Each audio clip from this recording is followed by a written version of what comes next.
I support it because dialogue is always the way to go.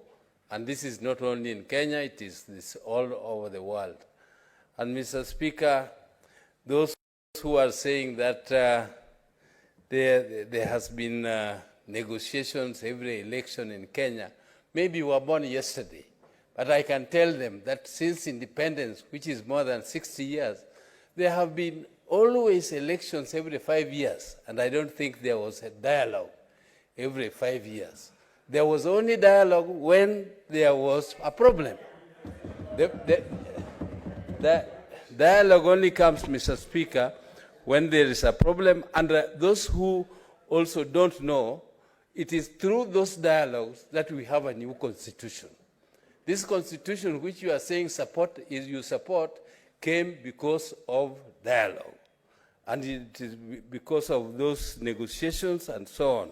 Mr. Speaker, this new constitution, even some of the leadership of this country were opposing the new constitution. And they were opposing the new constitution, Mr. Speaker, because they said this constitution was good, but there were some provisions in the constitution Senator which Gloria. they didn't Senator like. Oburu, Mr. Speaker, it is yield. What is the point of order, Senator Gloria? Point of order, Mr. Speaker. I think just as Senator Nyamu has been brought back to the topic of discussion, I think Senator Oburu should be brought back to the topic of discussion. Today we are talking about national dialogue.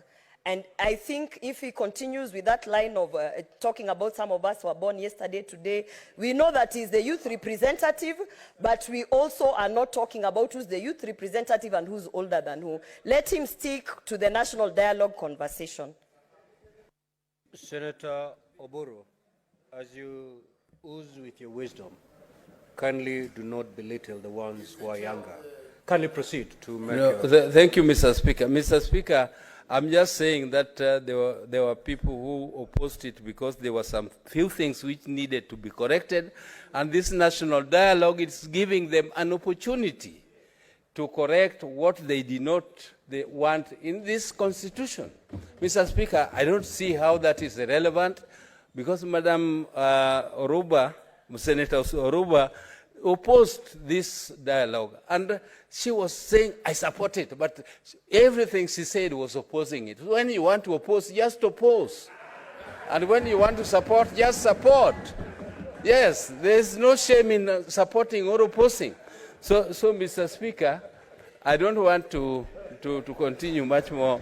I support this dialogue. Senator Mgatana.